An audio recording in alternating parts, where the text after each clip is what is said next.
Bonjour à toutes et à tous, nous sommes le mardi 10 janvier 2012, bienvenue dans votre nouvelle édition du journal de l'ISCPA sur l'actualité du Grand Lyon. Et nous ouvrons ce JT sur une initiative citoyenne. Dans le quartier Laurent Bonnevet à Villeurbanne, le village d'hommes ici a ouvert ses portes aux sans-abri le 2 janvier, une alternative au logement d'urgence. Ils sont près d'une centaine à y être hébergés jusqu'à la fin de la trêve hivernale, début avril. Un reportage d'Élisane et Lauriane Rial. C'est combien? 34 ? 80 personnes ont pu être hébergées la nuit dernière au village d'hommes ici, hôtel social. Des personnes sans logement, parfois sans travail ou sans papier. Sur cette ancienne friche industrielle, 3 hameaux équipés en sanitaire proposent différentes tailles de chambres pour personnes isolées, en couple ou en famille. Monica dort au chaud dans un des bungalows du village depuis maintenant 5 jours. Elle est arrivée en France avec sa famille il y a plusieurs années. Scolarisée à Mermoz, jusqu'ici elle dormait dans un parc du quartier. Quand je voulais aller à l'école, ils rigolaient de moi les enfants parce que j'étais pas à la maison, je n'ai pas à faire de douche et rien. Et ils rigolaient les enfants de moi. Et pour ça, j'ai dit à mon papa de téléphoner à la 115 pour revenir ici. Avec 35 € par jour et par personne, les financements de l'État permettent de couvrir les repas, mais elles sont justes pour la rémunération des 8 employés présents jour et nuit sur le site. Éducateurs et travailleurs sociaux jouent pourtant un rôle important, celui d'accompagner les mises à l'abri dans leurs démarches administratives ou de réinsertion. On va pouvoir permettre à des personnes d'accueillir déjà sur l'ensemble de la journée, de pouvoir entrer et sortir, à part des heures en plein milieu de la nuit, d'entrer et de sortir à leur volonté pendant toute la journée. Ce qui est une première chose qui leur permet déjà dans un premier temps d'être soumis à une pression réglée sur l'horaire, de dire voilà, on commence ici et ça se termine là. À la fin de l'hiver, l'État cessera ses subventions. Le bâtiment devrait même être détruit pour laisser place à un nouveau stade sportif. Et l'actualité de votre région, c'est aussi En Bref avec Lucie Camin. Mauvais réveil pour les propriétaires de cette fourrière. Un incendie a ravagé 300 mètres carrés des locaux. Le feu a pris vers 7 h du matin, endommageant la toiture. 11 voitures ont été brûlées, 6 autres écrasées par l'effondrement de la structure métallique. Les pompiers ont réussi à venir à bout des flammes vers midi. La police privilégie la piste criminelle. 2 portails d'accès du site ont été forcés. Des caméras de surveillance ont filmé l'individu qui serait revenu sur les lieux. L'enquête a été confiée à la sûreté départementale.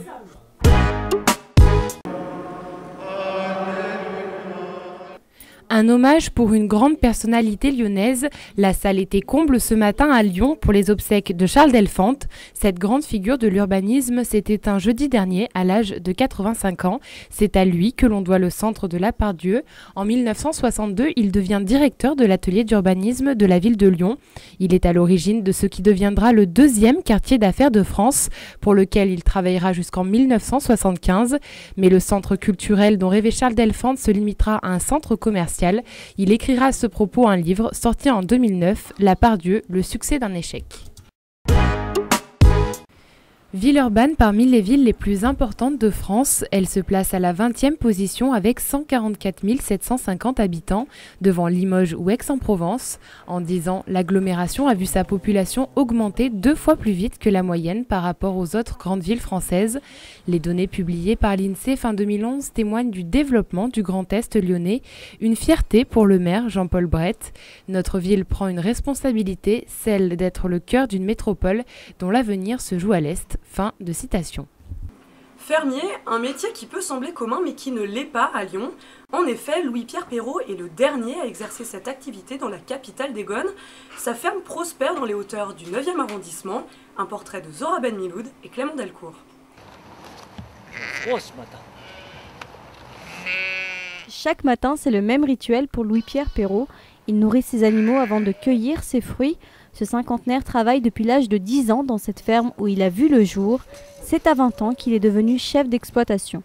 Une fierté pour lui, puisque depuis 1896, les règles du métier se transmettent de père en fils. Et pour Louis-Pierre, il faut être né dans le milieu pour pouvoir y travailler toute une vie. Faire de la vente directe, c'est très important puisque la clientèle est sur place. Donc les gens sont très contents de venir acheter des légumes qui vont pousser à leur fenêtre. Entre autres, il y en a certains où ils plongent juste sur les légumes et les fruits. Et donc ça, des fois, il y en a qui me font signe en me disant est-ce que envoie-moi un abricot ou une cerise, quoi. Dans sa ferme, il produit des fruits et des légumes de tout genre. 2 fois par semaine, il les vend au détail et les prix sont plus qu'accessibles puisqu'ils n'ont pas bougé depuis 10 ans. Le passage du franc à l'euro n'y a rien changé. Il n'y a pas d'intermédiaire, donc pas de prix exorbitant. À défaut d'avoir une exploitation biologique, il dit faire une culture raisonnée. Il traite donc ses produits seulement lorsque c'est nécessaire. Donc là, il n'y a pas eu de traitement non plus, hein. C'est désherbé, raclé à la main et poussé naturellement. Louis-Pierre n'a pas encore de fils à qui transmettre son savoir. Il envisage donc de travailler encore de nombreuses années avant de prendre sa retraite. Et un mot de football maintenant, après une victoire de l'Olympique lyonnais en 32e de finale de la Coupe de France face à la Duchère, avec 3-1 dimanche, un autre défi attend les hommes de Rémi Garde. Ils reçoivent Lille demain soir. L'enjeu, une place en demi-finale de la Coupe de la Ligue. Mélodie Schwertz et Colline Benaboura sont allés au centre d'entraînement de Tola-Vologe. Et après les courses à fond. Ok, 5 secondes, Jonathan, c'est parti! Les joueurs de l'Olympique lyonnais ont retrouvé hier matin le chemin de l'entraînement. Au programme de cette séance de décrassage, des soins pour les titulaires face à la Duchère, du travail offensif et des exercices de conservation de balles pour les remplaçants. Il a vécu de loin la victoire difficile de ses coéquipiers. Grippé lors du dernier match, le portier lyonnais Hugo Lloris faisait lui aussi son grand retour. Bon, l'essentiel est là, c'est d'être passé pour le tour suivant. C'était le plus important. Après, ça restait un match de reprise face à une équipe valeureuse qui avait beaucoup à prouver sur ce match-là. Lisandro, auteur du triplé qui a sauvé son équipe, a tout de même fait une apparition.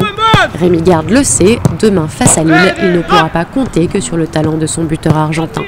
Son objectif, combler les failles défensives sans les blessés, Chris, Koné et Lovren. Pas question de faire l'impasse sur la Coupe de la Ligue. Ce sont des compétitions qui sont à part, voilà, et même la Coupe de la Ligue, même étant parfois décriée, je crois qu'on est tous pareils quand on voit le jour de la finale, quand on voit une équipe soulever le trophée, même si c'est que la Coupe de la Ligue entre guillemets pour certains, on a les boules, donc il vaut mieux y être. Donc voilà, là on aura l'occasion de ne pas avoir de regrets et de pouvoir aller jusqu'au bout. Et c'est ce soir à 18h que Rémi Garde dévoilera la composition du groupe lyonnais. Compétition toujours, mais virtuelle cette fois. Des professionnels du jeu vidéo se sont réunis hier soir au Bloc Café dans le 7e arrondissement de Lyon. Plus d'une centaine d'amateurs sont venus assister à cette 4e édition du Lundi du Geek. Benoît Jacquelin et Mario Bazac font le point sur une profession peu connue. Ce qui fait que le foot existe à un niveau professionnel, c'est qu'on est capable de remplir des stades avec des milliers de supporters. Aujourd'hui, StarCraft, c'est pareil. Fini l'époque du jeu vidéo seul devant son ordinateur. Au Gamecraft Gaming Show, matchs d'exhibition, coaching personnel et leçons de stratégie sont à l'honneur. Et certains n'hésitent pas à prendre des notes. Passer du virtuel au réel, un premier objectif pour les organisateurs, l'occasion de parler d'un milieu en pleine mutation. Le monde un peu du jeu vidéo est en train de changer. Maintenant c'est devenu un vrai travail. Il faut savoir qu'un joueur professionnel, il peut gagner jusqu'à 10 000 € sur un tournoi. Ils en font énormément par jour avec des petits cash prizes. En fait, le modèle économique est complètement calqué sur le poker. 2 joueurs du top 10 français de StarCraft 2 ont fait le déplacement pour coacher les joueurs amateurs. Et la file d'attente est longue. Entre conseils et astuces, c'est l'occasion pour eux d'admirer le talent de ces joueurs professionnels et de prendre conscience des difficultés de cette profession. Nous actuellement, il y a très peu de joueurs français qui gagnent leur vie. Il y en a peut-être 1 ou 2 qui jouent qu'à StarCraft 2. Moi, c'est plus à côté des études. Pour la passion et pour le fun. Et après, ouais, tu peux te faire un petit peu d'argent, mais c'est pas des sommes mirobolantes. Et Pierre-Yves n'est pas le seul à connaître ce genre de difficultés. Moins d'une centaine de joueurs français réussissent à vivre de leur passion, contrairement aux pays d'Asie comme la Corée, où certains sont idolâtrés tels des joueurs de football. En France, les pro-gamers demeurent relativement anonymes. Et c'est une jolie histoire que vous allez découvrir. Pour remercier le personnel hospitalier qui s'est occupé d'elle, une chef d'orchestre bulgare a offert, avec ses musiciens, un concerto dans la chapelle de l'hôpital Édouard Herriot. Un moment partagé avec les patients, un reportage de Cassie Weshop et Claire Porcher.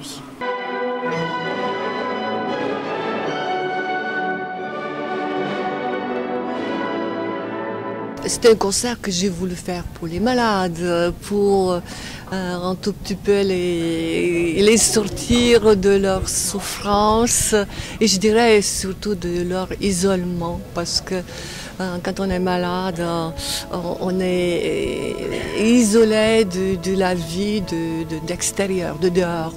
Et comme ça, comme ils ne peuvent pas se déplacer, c'est nous qui sommes venus. C'est au cours de son hospitalisation en octobre dernier que Nelly fait une rencontre qui permettra ce concerto, une rencontre avec un aide-soignant. L'accompagnant dans divers examens, nous sommes bien discutés et nous avons parlé musique.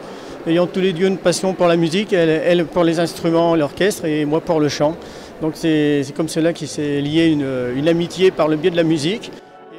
Alors, comme pour remercier l'hôpital pour son accueil, c'est avec son association Les Notes de Soins que Nelly Bance a organisé cet événement, notamment grâce aux dons généreux d'un patient. Ce spectacle est donc une bonne surprise, mais avant tout une première pour l'hôpital, qui a été inspiré. Ça a donné, je pense, aussi envie à des personnels qui ont des talents méconnus de se manifester. On a commencé à entendre parler, moi je chante, moi je joue d'un instrument, etc. La musique comme un autre moyen de se soigner. Merci d'avoir suivi ce journal. Très bonne journée à tous.